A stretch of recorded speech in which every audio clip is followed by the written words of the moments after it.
আমার পিছনে সোনালী রঙের যে গাছটি দেখতে পাচ্ছেন বড়ই গাছের উপর আবরণ করে আছে, বড়ই গাছটিকে ছেয়ে আছে যে গাছটি লতার মতো, আমার হাতেও দেখতে পাচ্ছেন। এই গাছটির নাম আলোকলতা বা স্বর্ণলতা।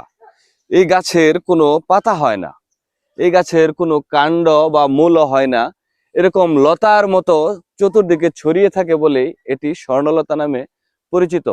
এই গাছটি অত্যন্ত ভেষজ গুণ সম্পন্ন একটি গাছ। এই গাছ বিভিন্ন ধরনের অসুখ নিরাময়ে আমাদের গ্রাম বাংলায় এখনো ব্যবহার হয়ে থাকে। তার মধ্যে উল্লেখযোগ্য কিছু কাজ হচ্ছে যে, কারো পেট ফাঁপা হলে, মুখে অরুচি দেখা দিলে, মুখে ঘা হলে তারা এই গাছকে চিকিৎসায় ব্যবহার করে থাকে। এছাড়া এই গাছের আরেকটি গুণ রয়েছে, সেটা হচ্ছে জন্ম নিরোধক হিসাবে বা গর্ভপাতক হিসাবেও এই গাছকে ব্যবহার করা হয়ে থাকে। এই গাছটি আগে গ্রামে গঞ্জে আনাচে কানাচে প্রচুর পরিমাণে দেখা যেত, কিন্তু এখন আর এই গাছটিকে সচরাচর দেখা যায় না। পরজীবী এই গাছটির আরেকটি বৈশিষ্ট্য হচ্ছে, এই গাছ যে গাছের উপর বাসা বাঁধে অনেক সময় সেই গাছটিকে ধ্বংস করে ফেলে। সুন্দর এই গাছটি এখন বিলুপ্তির পথে, এখন আর আগের মতো সেভাবে দেখা যায় না। সবাইকে অনেক অনেক ধন্যবাদ।